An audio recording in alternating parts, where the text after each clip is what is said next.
Hi guys, it's Sarah Taylor. This is a pair of 18 by 24 inch canvases I called Kivi Cove, which means Pebble Cove.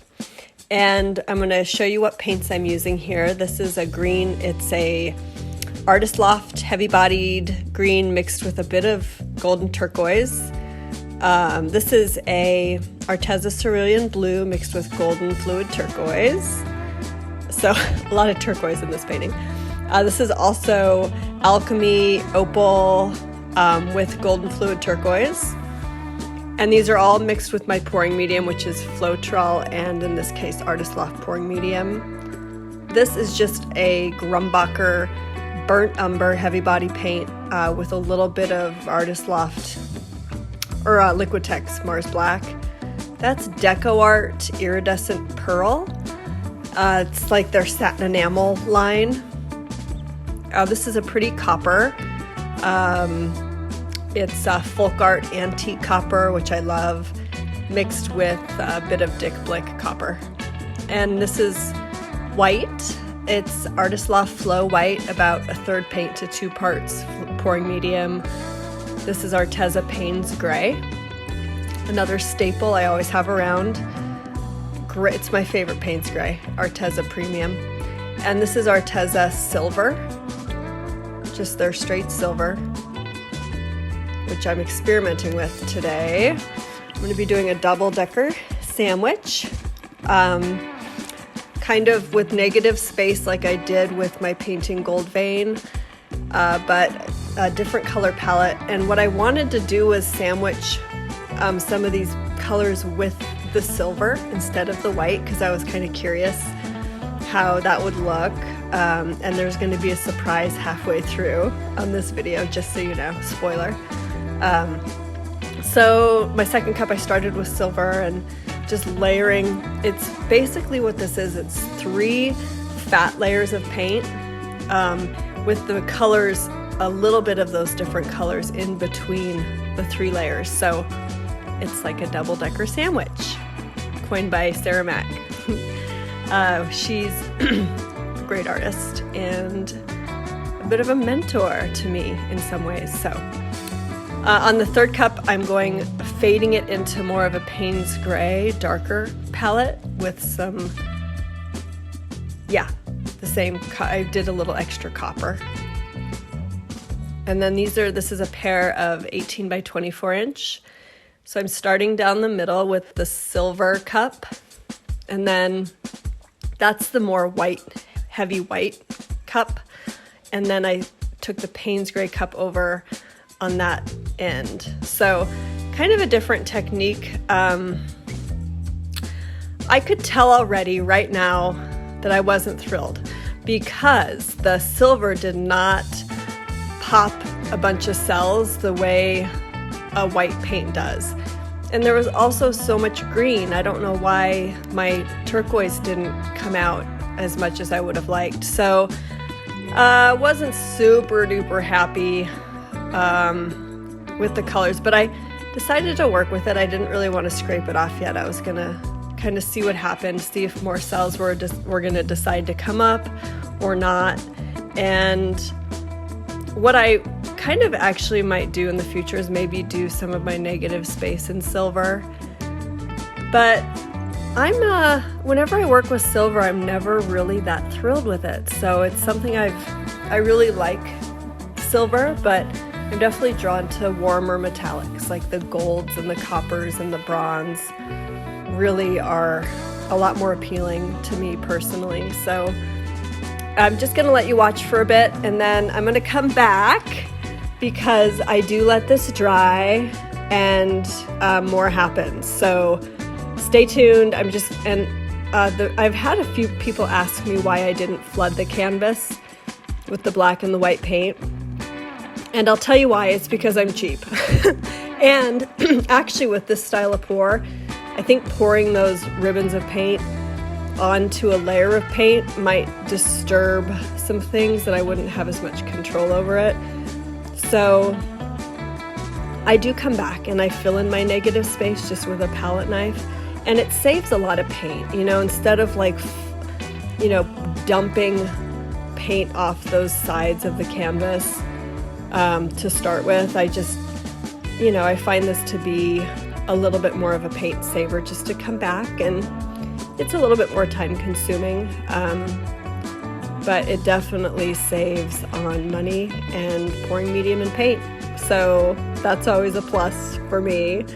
I wish I could do more talk while I paint, but I have 3 little kids that are usually running around, and I like to speed these up a little bit for you guys so it's not, an hour-long video, because that's usually about what they are, is, 45 minutes to an hour, and I speed it up quite a bit. So, all right, enjoy the rest. I'm going to come back in just a few minutes, and we'll talk more about what's next.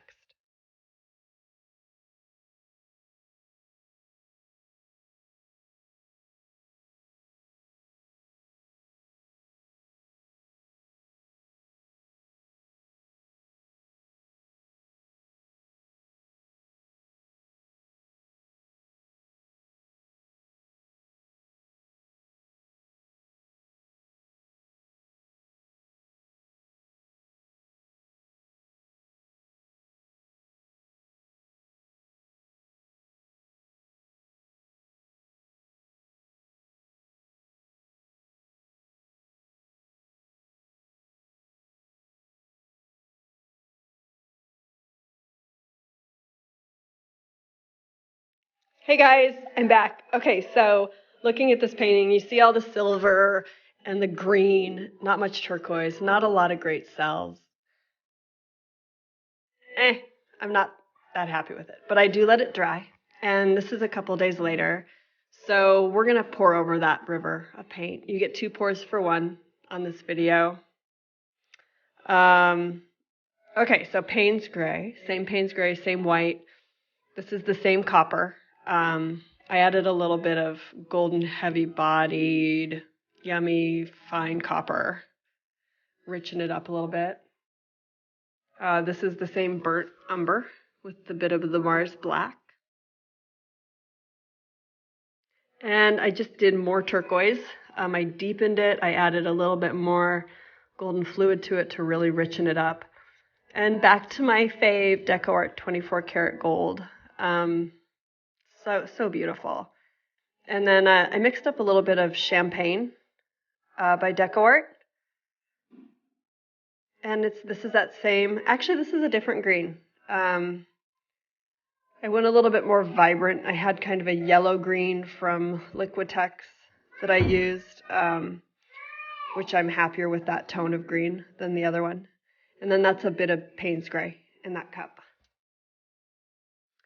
So I'm going to do the same type of layering that I did on the first try, but I'm not going to use silver, and I'm going to use less green, and I'm going to use that different tone of green, just, kind of going back to what I think is beautiful, the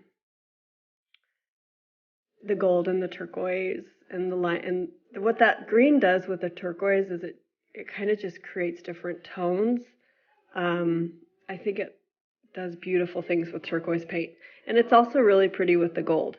It's not a color I would necessarily pick out on its own, but it works really well in this style of pouring, especially with these colors. So I'm just doing my double-decker sandwich, and I'm going to put the top layer on one of these cups as the Payne's Gray to kind of fade it out into the negative space. Kind of a cool technique. My kids are all over in this video. There's 3 of them. There's twins that are 2.5 and a 4-year-old, all girls. They're hilarious. They usually just play in the downstairs of my house when I'm in my studio. So yeah, I'm gonna let you guys watch and enjoy. I fill in some negative space in between the 2 pours with some white and just work with it until I'm happy. And I always do this. I say watch and enjoy, but by the way, when this is dry, I paint over some of the Payne's Gray part that had these kind of big copper cells in it that I wasn't really liking. So I paint over those. And then I add 2 really beautiful veins of gold leaf because I think that that's really pretty on a pour like this to just give it a little bit something different. So yeah, here we are pouring over those old layers of paint, but I was able to keep that negative space, the white, and the, most of the Payne's gray. I had to paint over the top layer, but it's, at least I didn't have to re-pour the entire painting, so that's good. I hope you guys enjoy. I love bringing art to the world in any form, and I think that this is such a wonderful, exciting journey of having the community, and the comments and the feedback is just, I really, really enjoy it, and I hope you guys are enjoying what you're seeing. There's more coming. I've got some commission stuff that I'm going to be doing, a couple big canvases, so I'm getting excited, and it's getting cooler, and I just want to paint. So all right, cheers, you guys. Check me out on Instagram at sarahtaylor.modernart, and don't forget to subscribe. And I've listed some products in the description that I really like that you can check out. And yes, have a beautiful, beautiful day wherever you are. Please take great care and enjoy this time in our complicated but beautiful lives. Thanks again. Bye.